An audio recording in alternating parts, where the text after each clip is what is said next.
Halo Sumatera Utara, selamat siang pemirsa. Sumatera Utara hari ini kembali hadir menjumpai Anda edisi Kamis 6 Juli 2023. Kali ini bersama saya Ahmad Rafiq. Seperti biasa pemirsa, informasi teraktual seputar Sumatera Utara telah dihimpun oleh tim redaksi kami. Dan inilah Sumatera Utara hari ini selengkapnya.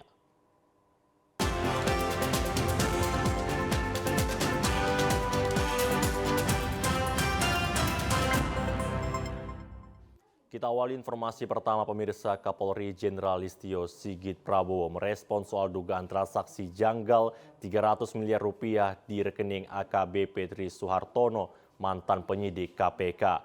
Jenderal Sigit sebut saat ini AKBP Tri sedang diperiksa Divisi Propam Polri terkait transaksi janggal tersebut. Pernyataan itu disampaikan usai meresmikan Rumah Sakit Bayangkara tingkat 2 Medan pada Rabu siang. Sebelumnya mantan penyidik senior Komisi Pemberantasan Korupsi atau KPK Novel Baswedan menyebut ada salah satu mantan penyidik KPK yang diduga melakukan transaksi hingga 300 miliar. Novel mengatakan transaksi tersebut mengacu pada hasil analisis Pusat Pelaporan dan Analisis Transaksi Keuangan atau PPATK. Novel menuturkan bahwa nilai transaksi keuangan itu lebih dari 300 miliar rupiah. Dirinya bahkan mendengar terdapat pihak yang menyebut jumlahnya hampir 1 triliun rupiah. Menurut Novel, penyidik tersebut bertugas di KPK pada tahun-tahun terakhir atau di bawah kepemimpinan Firly Bahuri. Kapolri Jenderal Listio Sigit saat dikonfirmasi terkait hal tersebut mengatakan saat ini AKBP Tri sedang diperiksa Divisi Propam Polri terkait transaksi janggal tersebut. Kapolri berjanji jika mantan penyidik KPK yang kini menjabat sebagai Kapolres Kota Baru Kalimantan Selatan itu bersalah akan ditindak tegas. Mungkin satu pertanyaan Pak, apa betul AKBP Tri Suhartono sudah diperiksa Pak? Informasi dia mengatakan sudah diperiksa. Kemudian apa tindak tegas dari Polri Pak? Ya, Propam sedang melaksanakan pemeriksaan. Tentunya nanti kalau memang ditemukan ada pelanggaran, Berarti informasinya sudah diperiksa benar begitu? memang sedang dalam pemeriksaan. Kapolri Jenderal Listio Sigit Prabowo meresmikan Rumah Sakit Bayangkara tingkat 2 Mas Kadiran yang diharapkan bermanfaat untuk masyarakat umum dan anggota kepolisian. Kepala Kepolisian Republik Indonesia Jenderal Listio Sigit Prabowo meresmikan Rumah Sakit Bayangkara tingkat 2 Mas Kadiran Medan pada Rabu kemarin. Acara dihadiri seluruh pejabat Polri yang ada di Sumatera Utara dan Gubernur Sumatera Utara Edi Rahmayadi, Pangdam 1 Bukit Barisan Maijen TNI Ahmad Daniel Chardin, serta Wali Kota Medan Bobi Afif Nasution. Peresmian rumah sakit ditandai dengan penekenan tombol dan pemotongan pita yang dilakukan oleh Kapolri. Kapolri meninjau pengobatan gratis yang disediakan oleh pihak rumah sakit kepada masyarakat umum. Kapolri Jenderal Listio Sigit Prabowo mengatakan setelah meresmikannya rumah sakit ini diharapkan bisa menjadi rumah sakit rujukan untuk pelayanan bagi masyarakat Kota Medan. Menurutnya ada beberapa penambahan fasilitas di Rumah Sakit Bayangkara tingkat 2 Mas Kadiran, di antaranya ruang IGD, ruang rawat inap, pelayanan poli. Diharapkan rumah sakit ini bisa memberikan pelayanan terbaik dan semoga bisa menjadi naik tingkat dari tingkat 2 menjadi tingkat 1. Selain itu, Listio berharap agar rumah sakit tingkat 2 Bayangkara bisa menjadi one-stop service. Masyarakat yang dirujuk tidak perlu dirujuk ke tempat lain karena dokter dan fasilitasnya sudah cukup mendukung. Dan juga rumah sakit tingkat 2 Mas Kadiran baru saja direnovasi. Ini merupakan salah satu rumah sakit yang kita harapkan juga bisa menjadi salah satu rumah sakit rujukan untuk pelayanan tidak hanya anggota, namun juga masyarakat yang ada di Kota Medan atau Sumatera Utara.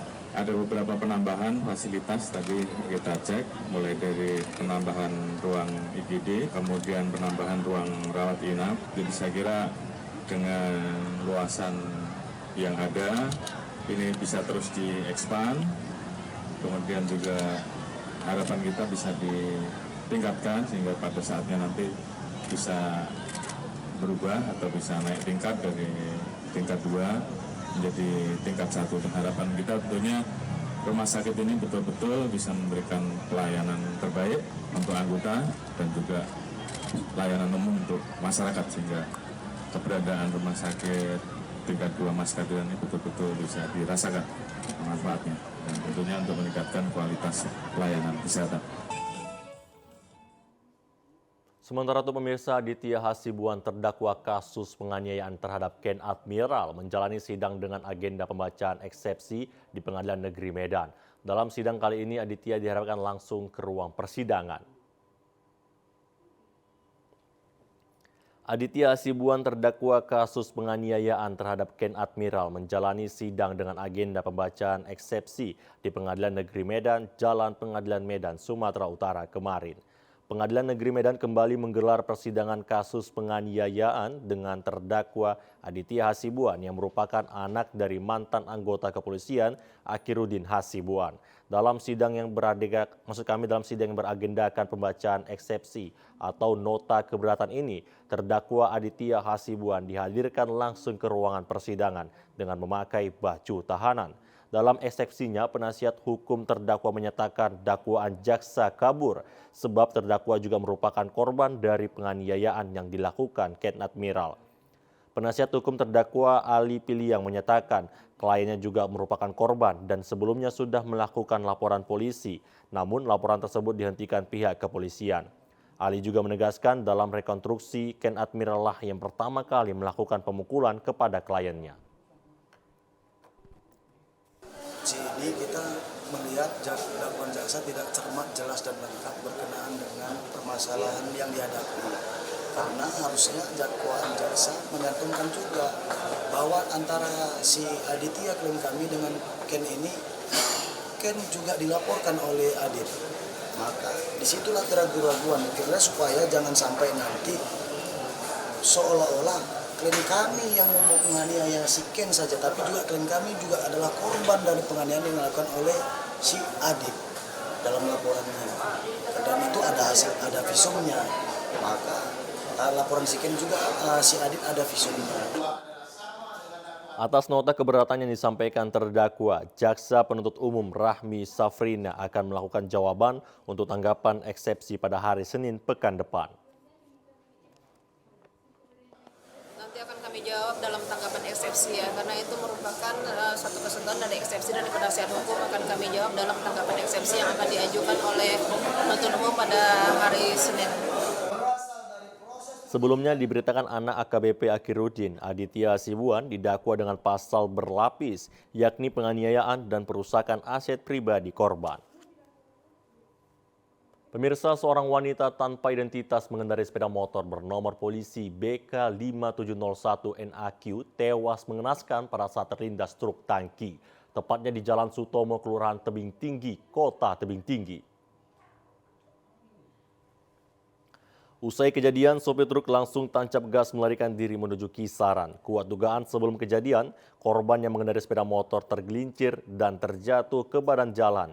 Mendapat laporan dari masyarakat, Kasat Lantas Polres Tebing Tinggi AKP Doraria Simanjuntak bersama anggotanya langsung meluncur ke lokasi kejadian guna melakukan olah TKP. Dan jasad korban yang tewas di lokasi langsung dilarikan petugas ke Rumah Sakit Bayangkara Kota Tebing Tinggi untuk dilakukan otopsi. Menurut keterangan saksi mata, Adam mengatakan dirinya sempat melihat korban mengendarai sepeda motor. Setibanya di lokasi, korban tiba-tiba rem mendadak. Akibatnya sepeda motor yang dikendarai korban terjatuh. Dalam kejadian tersebut, sopir truk langsung tancap gas dan kabur. Ngerem depan dia jatuh, Bang. Nah, ini yang perempuan ini. Terus? Jadi dia jatuhnya keretanya sebelah kiri, badannya jatuhnya sebelah kanan. Mobil tronton dari sini. Saya lah. Jadi mobil tronton katanya lari, Bang, betul? Ya. Lari, Bang, ya? Kasat Lantas Polres Tebing Tinggi AKP Doraria Simanjuntak membenarkan adanya laka lantas tabrak lari dan korbannya seorang wanita meninggal dunia di lokasi kejadian. Dan korban sudah dilarikan ke Rumah Sakit Bayangkara Kota Tebing Tinggi. Sedangkan sopir truk sementara waktu masih dalam penyelidik petugas. Ada kecelakaan lalu lintas, tabrak lari. Kami mendapati korban sudah meninggal dunia dan saat ini sudah dibawa ke Rumah Sakit Bayangkara Kota Tebing Tinggi. Untuk truknya, Bu, yang menabrak? Untuk sementara waktu, truk yang menabrak masih kami lakukan penyelidikan sementara waktu. Sebagai barang bukti, sepeda motor korban langsung dibawa petugas ke unit laka lantas Polres Tebing Tinggi. Akibat kejadian ini lalu lintas di lokasi kejadian sempat mengalami kemacetan. Pemirsa, seorang pegawai minimarket menjadi korban perampokan oleh 2 orang bersenjata api setelah menutup minimarket yang akibatnya sepeda motor dan handphone korban berhasil dibawa kabur pelaku. Aksi perampokan tersebut terekam CCTV dan menjadi viral di media sosial. Seorang pegawai minimarket yang berada di Jalan Lintas Sumatera, tepatnya di Desa Tandam Hulu 2, Kecamatan Hamparan Perak, Kabupaten Deli Serdang menjadi korban perampokan yang dilakukan 2 orang pria bersenjata api jenis pistol. Aksi perampokan tersebut sempat terekam CCTV dan viral di media sosial. Akibat kejadian itu, sepeda motor Honda Vario dan handphone milik korban Doni Setiawan berhasil dibawa kabur oleh kedua pelaku. Dari rekaman CCTV, korban yang sedang sendiri didatangi oleh 2 orang yang menggunakan sepeda motor dengan berjaket hitam dan memakai helm dan masker. Kemudian salah satu pelaku menodongkan senjata api kepada korban dan meminta kunci sepeda motor dan handphone miliknya. Tidak lama kemudian kedua pelaku langsung membawa kabur sepeda motor milik korban. Korban Doni Setiawan mengatakan pada saat itu dirinya bersama temannya baru saja selesai menutup minimarket. Namun para temannya pulang lebih dahulu dan ia tinggal sendiri di depan minimarket. Saat sedang sendiri datanglah 2 orang pria berboncengan mengendarai sepeda motor. Kemudian salah satu pelaku menodongkan pistol dan pelaku langsung meminta kunci sepeda motor dan handphone dan kabur meninggalkannya. Pelaku juga sempat meletuskan senjata api ke udara tak jauh dari lokasi.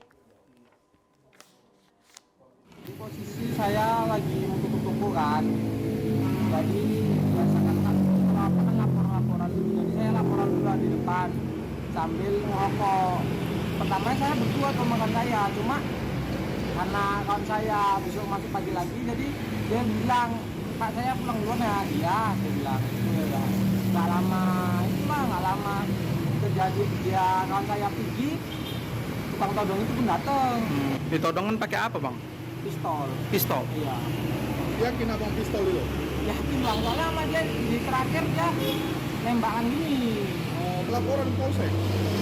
Iya, nanti katanya, kata LP itu, nanti aja nunggu saya balik sampai mau laporan. Oh, berarti polisi udah datang kemari? Belum. Aksi perampokan ini terjadi pada hari Minggu dini hari tanggal 2 Juli 2023 sekitar pukul 1 WIB dan hingga saat ini korban belum melaporkan kejadian tersebut ke pihak kepolisian. Pemirsa, Badan Pertanahan di tingkat kabupaten dalam pelayanan pertanahan dan penataan ruang diharapkan semakin meningkatkan pelayanan sesuai dengan kebutuhan masyarakat di bidang pertanahan serta sesuai dengan tujuan dari pembangunan zona integritas. Badan Pertanahan Nasional di Tapanuli Utara terus berbenah dan menerapkan standar penyelenggaraan pelayanan publik yang ditetapkan sesuai undang-undang menuju zona hijau pelayanan dengan layanan center dan platform lainnya yang berpedoman pada standar operasional prosedural yang telah ditetapkan terus dibenahi sesuai dengan kebutuhan masyarakat di bidang pelayanan pertanahan.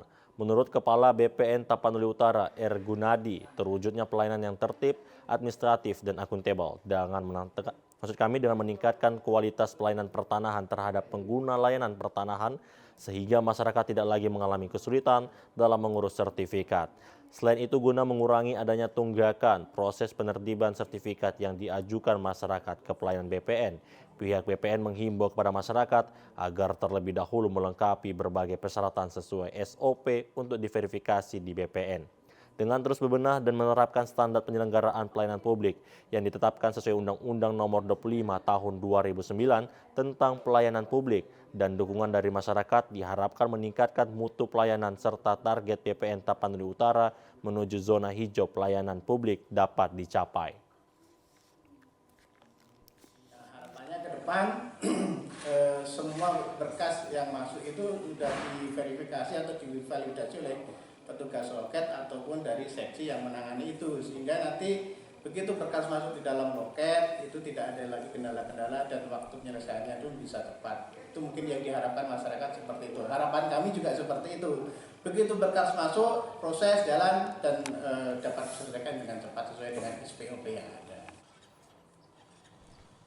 Pemirsa, informasi aktual lainnya akan kami hadirkan untuk Anda saat lagi. Tetaplah bersama kami di Sumatera Utara hari ini.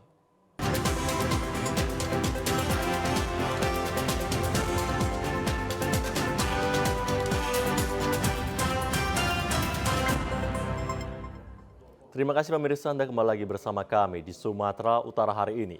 Kloter pertama jamaah haji asal Mandailing Natal tiba di kampung halaman. Kedatangan jamaah haji disambut isak tangis haru yang sudah menunggu sejak sore hingga malam hari.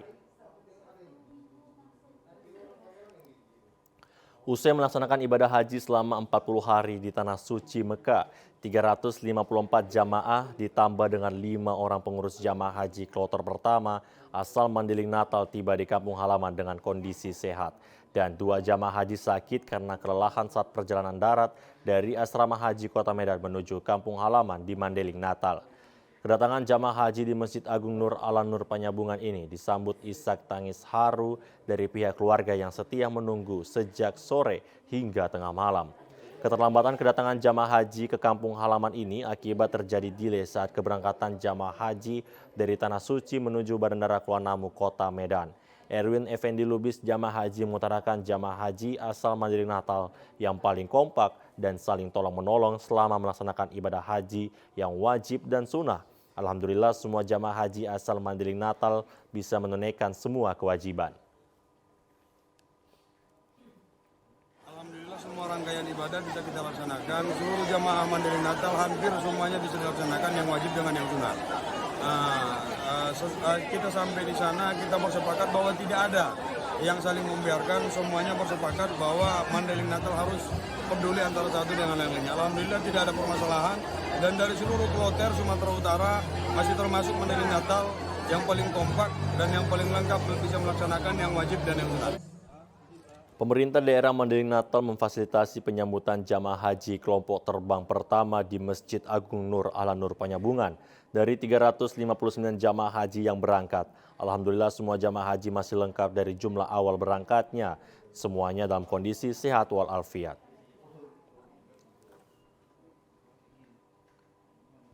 Dalam keadaan sehat walafiat, tidak ada hal-hal yang tidak kita inginkan. Dan kondisi saat ini sedang berada di perjalanan, sebentar lagi akan sampai di Masjid Agung Nur Al-Nur. Artinya pergi lengkap, pulang lengkap ya? Alhamdulillah, berangkatnya lengkap, pulangnya juga lengkap. Itu yang ada yang sakit bang dalam perjalanan ini bang? Laporan dari tim medis kita bahwa ada yang sakit namun bisa ditangani dengan baik.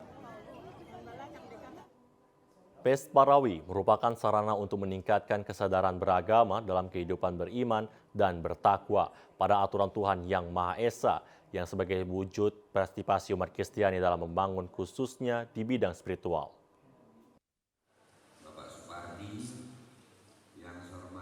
Hal tersebut dikatakan PLT Bupati Langkat Haji Syah Afandin saat menghadiri pelantikan pengurus Lembaga Pengembangan Pesta Panduan Suara Pes Parawi Daerah LPPD Kabupaten Langkat periode 2022-2027 di Jentera Malai Stabat kemarin. Pihaknya menyampaikan terima kasih dan apresiasi atas terbentuknya pengurus Lembaga Pengembangan Pesta Paduan Suara atau Pes Parawi Daerah LPPD Kabupaten Langkat. Pihaknya mengucapkan selamat dan sukses pada semua pengurus, kiranya dapat menjalankan amanah yang diemban dengan penuh rasa tanggung jawab, serta dapat terus melakukan pembinaan kepada generasi muda Kabupaten Langkat dalam pengembangan bakat paduan suara, agar dapat memberikan kontribusi positif sejalan dengan visi religius Kabupaten Langkat. Sesuai dengan visi dan misi Kabupaten Langkat yang menciptakan masyarakat yang religius, pembentukan Pas Parawi untuk daerah Kabupaten Langkat dan juga di masing-masing kecamatan ini tentunya memberikan support, memberikan dorongan dalam bentuk moral kepada pemuda-pemudi yang ada di Kabupaten Langkat khususnya untuk umat Kristiani dalam rangka pembentukan pemuda yang hari ini kita tahu bahwa negara ini membutuhkan generasi yang siap mental di dalam menyongsong masa depan Indonesia ke depannya. Edi Bahagia Sinuraya, Ketua Umum LPPD Kabupaten Langkat menyampaikan, dalam kesempatan ini pihaknya mengucapkan banyak terima kasih kepada seluruh panitia LPPD Kabupaten Langkat karena kegiatan ini berjalan dengan baik dan sukses. Sebagai ketua yang baru dilantik, mengimbau pada semua pengurus yang baru saja dilantik selalu siap dalam melayani masyarakat serta seluruh pengurus dan anggota LPPD dan LPPK Kabupaten Langkat. Pesan saya kepada pengurus dilantik, baik kabupaten dan juga pengurus kecamatan, supaya bekerja keras untuk mencari generasi muda dalam konsisten untuk dibawa ke kabupaten dan akan dilombakan ke provinsi dan juga ke nasional nantinya. Harapan kami selaku pengurus LPPD Langkat agar kami memang saling kerjasama, sinergi, karena LPPD ini bisa berjalan seperti yang kita harapkan, berkat dukungan juga dari Bapak Bupati dalam anggaran di pemerintahan. Pelantikan pengurus lembaga pengembangan dan pengurus LPDP Kecamatan se-Kabupaten Langkat untuk mencari bibit-bibit penyanyi yang akan nantinya dikirimkan untuk mengikuti perlombaan. Pesta Rawi memiliki peran untuk menampung dan menggali bakat di bidang musik gerejawi melalui kreasi dan budaya, sekaligus untuk memotivasi umat Kristiani dalam kesadaran beragama dan kehidupan iman sesuai dengan Pancasila. Pelantikan pengurus Lembaga Pengembangan dan pengurus LPPD Kecamatan se-Kabupaten Langkat sesuai dengan petunjuk Peraturan Menteri Agama Nomor 19 Tahun 2005 yang menjadi dasar terbentuknya LPPD bisa dibentuk hanya sampai tingkat kecamatan. Maka LPPD Kabupaten Langkat telah membentuk LPPK di 18 kecamatan di Kabupaten Langkat. Hal tersebut dilaksanakan untuk mencari bibit-bibit penyanyi sampai ke pelosok daerah di Kabupaten Langkat agar nantinya kami menemukan satu perwakilan yang akan kami kirimkan untuk mengikuti perlombaan tingkat nasional yang nantinya akan dilaksanakan pada tahun 2025 mendatang.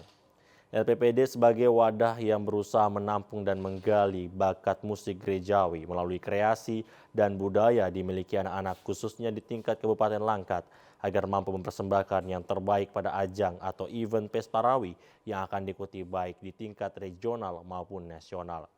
LPPD Kabupaten Langkat diharapkan mampu memberi kontribusi yang positif dalam mengajak dan memotivasi umat untuk senantiasa taat dan patuh menjalankan perintah agama, serta berperan aktif dalam menjaga dan memelihara serta memperkuat kerukunan internal umat beragama, kerukunan antar umat beragama, dan kerukunan antar umat beragama dengan pemerintah.